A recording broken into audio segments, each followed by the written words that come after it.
Assalamualaikum warahmatullahi wabarakatuh. Salam edukasi, lifelong education, learning for all. Belajar bersama, menggali pengetahuan bersama kampus Maya 21. Halo, apa kabar sahabatku sekalian?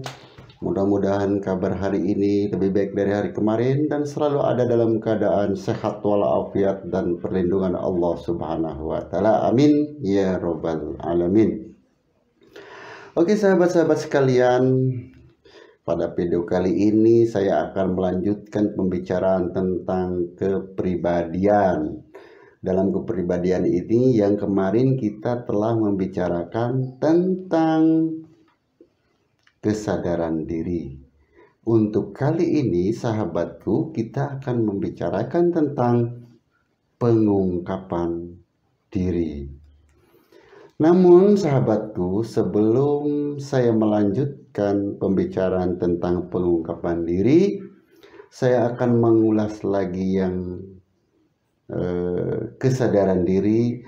Yang paling utama adalah saya akan menyampaikan tentang pertanyaan-pertanyaan yang harus dijawab oleh diri kita sendiri agar kita bisa memahami siapa sebenarnya kita ini. Oke sahabat, dan tak lupa pula sahabatku menonton video yang saya buat supaya tidak ada kesalahpahaman.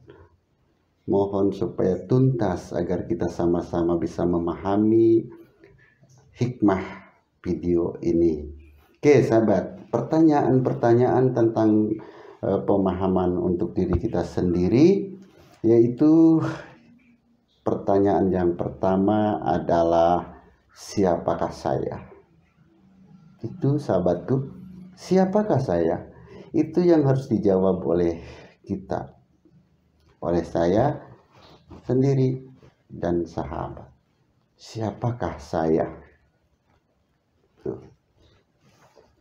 Kemudian yang kedua sahabatku, apa kekuatan atau kelebihan yang saya miliki? Apa kekuatan dan kelebihan yang saya miliki? Itu pertanyaannya. Ayo kita jawab bersama-sama oleh saya sendiri dan oleh sahabat sendiri.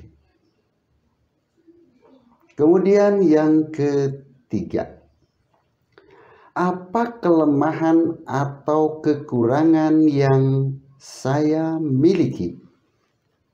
Apa kelemahan atau kekurangan yang saya miliki? Itu pertanyaan yang ketiga yang harus dijawab oleh diri kita sendiri. Oke, kemudian yang keempat, usaha apa yang saya lakukan untuk meningkatkan kekuatan atau kelebihan yang saya miliki? Jadi kita yang keempat, usahanya apa untuk meningkatkan kekuatan kelebihan yang kita miliki. Kemudian yang kelima, usaha apa yang saya lakukan untuk mengurangi kelemahan atau kekurangan yang ada pada diri saya. Itu yang kelima. Kemudian yang keenam, apakah saya merasa bahagia atau belum bahagia dengan kepribadian yang saya miliki saat ini? Itu sahabat-sahabat. Jadi ada 6 pertanyaan untuk memahami diri kita agar kita tahu diri kita sendiri. Itu sahabat-sahabat. Itu saya memberikan atau mengulas yang kemarin tentang kesadaran diri dalam pembahasan kemarin. Cuman saya saat ini mengingatkan kembali. Oke sahabatku, kita mulai ke pembicaraan malam ini, yaitu tentang pengungkapan diri. Sahabatku, terkadang kita sebagai makhluk sosial yang selalu berhubungan dengan orang lain, kita akan merasa kaku atau merasa bahwa ada ketakutan, kekhawatiran, was-was apabila kita memberikan informasi kepada orang lain. Kita memiliki khawatir ini penuh dengan praduga-praduga. Apabila kita memberikan informasi atau jujur kepada orang lain, dikhawatirkan kita akan membuka kejelekan-kejelekan kita, akan dijatuhkan oleh orang lain. Itu praduga-praduga tersebut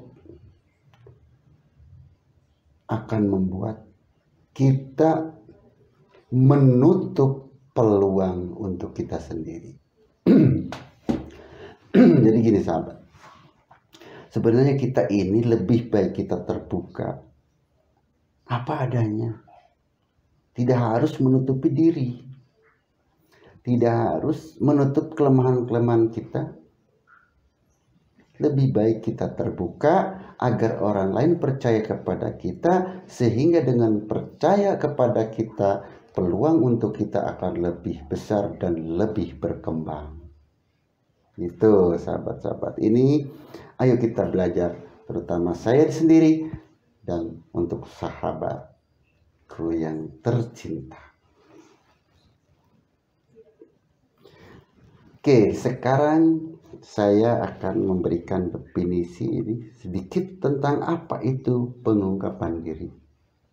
Sahabatku, pengungkapan diri itu merupakan kecerdasan dari seseorang untuk membuka diri secara jujur dan berani mengambil resiko atas reaksi yang muncul. Maksudnya begini sahabatku, jadi kita ini dalam berkehidupan bersosial, tentu kita ini kadang-kadang kan tidak mau membicarakan diri kita, mengungkapkan diri kita, memberi informasi kepada orang lain, atau dalam pekerjaan, di kantor, di mana saja.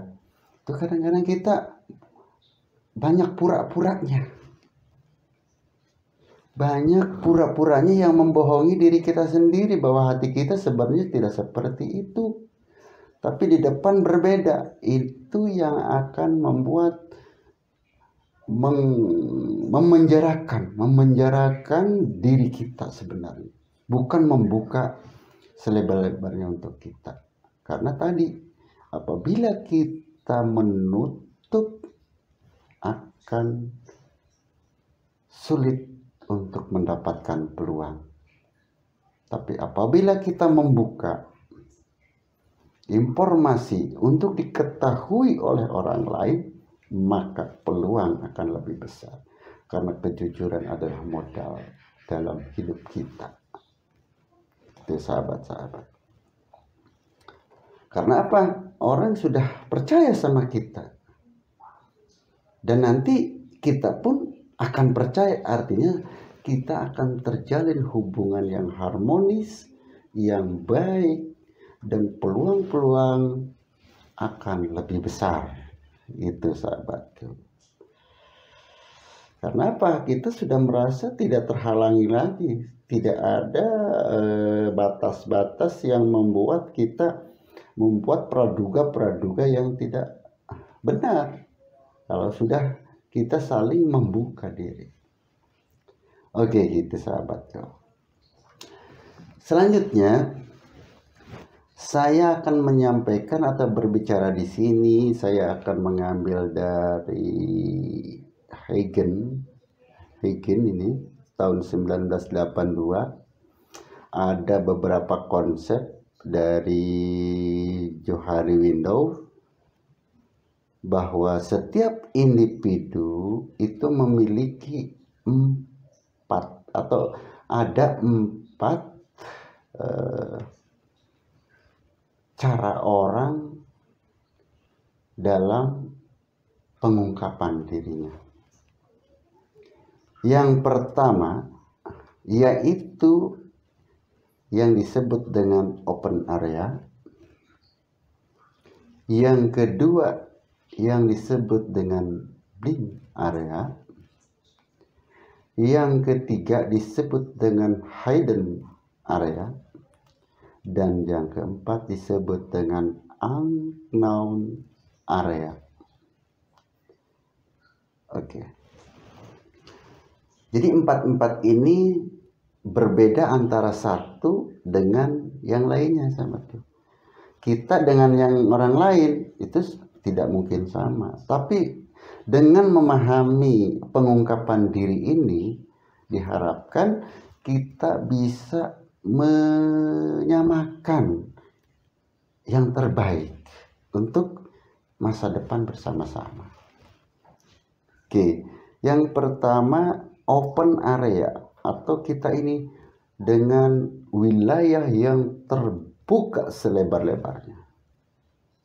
Bagaimana dengan open area yang dimaksud di sini? Jadi kita dapat memahami orang lain dan orang lain dapat memahami diri kita.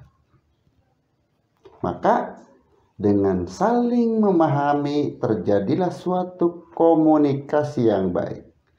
Dengan komunikasi yang baik di wilayah ini, di open area ini, maka ruang pun, peluang pun akan semakin terbuka. Sebaliknya, apabila kita mengecilkan, menutup, maka peluang akan semakin kecil kita peroleh. Oleh karena itu, di dalam open area ini diharapkan kita, setiap individu, antara individu satu dengan individu yang lain, harus saling memahami agar kita saling mendapatkan peluang yang baik. Oke sahabat, itu yang pertama. Kemudian yang kedua, blind area, wilayah buta istilahnya. Jadi di sini segala aspek tingkah laku, perasaan, dan pikiran diketahui oleh orang lain, tapi tidak diketahui atau disadari oleh diri sendiri. Orang lain tahu, kita sendiri tidak tahu. Ini ada area yang ada pada individu seperti itu. Orang lain tahu, tapi diri kitanya sendiri tidak tahu. Bagaimana dengan seperti ini? Maka apabila kita masuk di area kedua ini, orang lain tahu, kita sendirinya tidak tahu. Ini akan mengalami kesulitan. Kenapa kesulitan? Karena orang lain tahu, kita tidak tahu. Artinya kita tidak bisa, tidak mampu memahami dirinya sendiri. Kok orang lain mah bisa menilai kita, kitanya tidak bisa menilai diri kita sendiri. Ini yang kedua. Jadi ini diharapkan kita ini janganlah kita, orang lain tahu kita tidak tahu. Sehingga apa dampaknya? Dalam blind area ini, apabila kita masuk kategori individu yang ke wilayah buta ini atau blind area ini, kita ini sering menyinggung perasaan orang lain dengan tidak disengaja. Jadi karena apa? Kita ini tidak tahu. Jadi artinya kita berbicara apa yang kita ungkapkan, padahal itu tuh tidak benar, tidak baik, sehingga orang lain akan tersinggung. Kan jadi masalah ini. Makanya kita sebenarnya harus saling memahami gitu. Tuh sahabat tuh. Jadi yang kedua ini, orang lain tahu, kita tidak tahu. Ini yang perlu kita upayakan seperti tadi, saling tahu dan bisa agar mudah dalam berkomunikasi. Kemudian yang ketiga, ada yang disebut dengan hidden area atau wilayah tersembunyi rahasia. Wilayah ini muat hal-hal yang diketahui oleh diri sendiri tetapi tidak diketahui oleh orang lain. Orang yang menyembunyikan atau menutup sesuatu yang harusnya dikemukakan dirinya, informasi tentang dirinya disimpan, tapi dia simpan sangat rapat. Jadi hidden area ini, jadi kita benar-benar orang atau individu yang menutup diri, tidak pernah memberikan informasi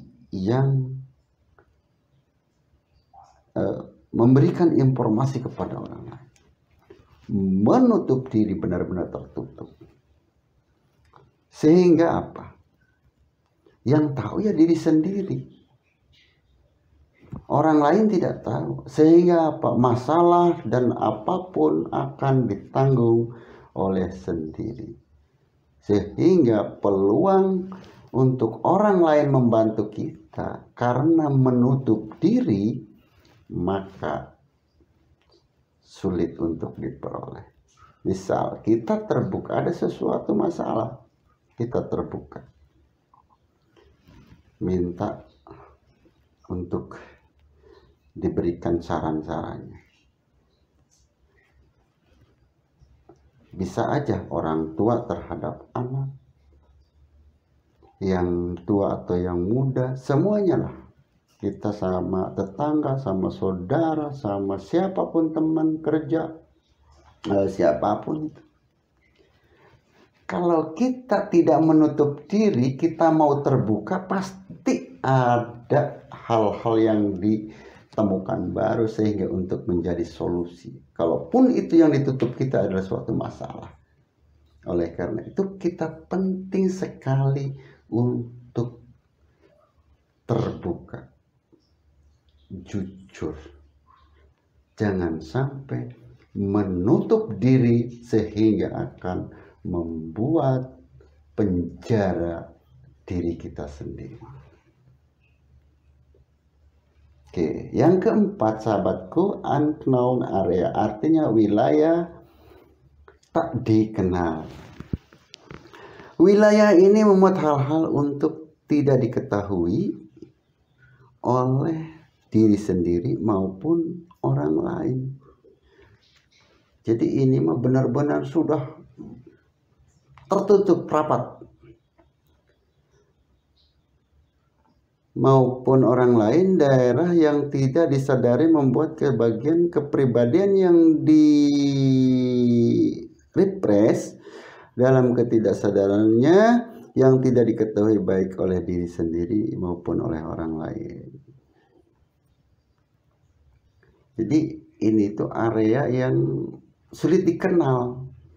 Area ini sudah dikenal baik oleh diri kita sendiri, baik oleh orang lain. Blank. Itu.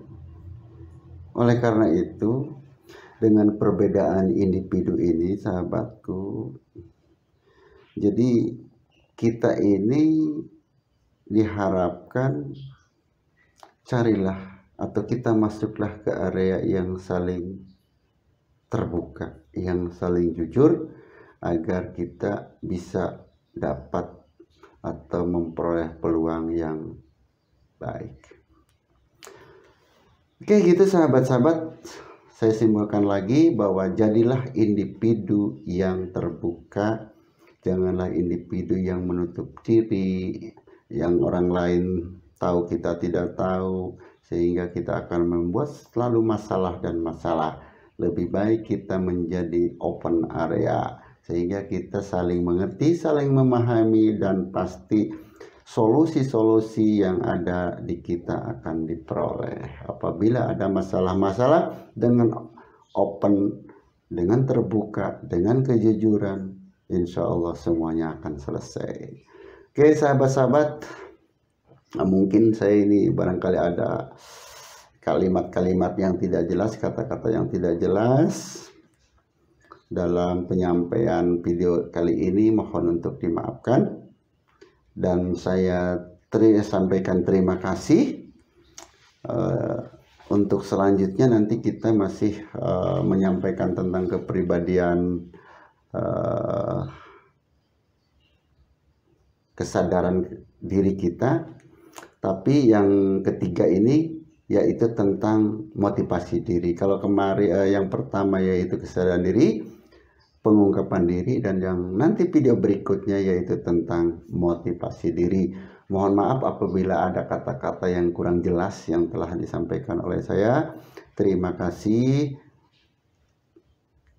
Kita berdoa mudah-mudahan kita selalu diberikan kesehatan terus, baik jasmani dan rohani. Amin ya rabbal alamin. Terima kasih. Wassalamualaikum warahmatullahi wabarakatuh.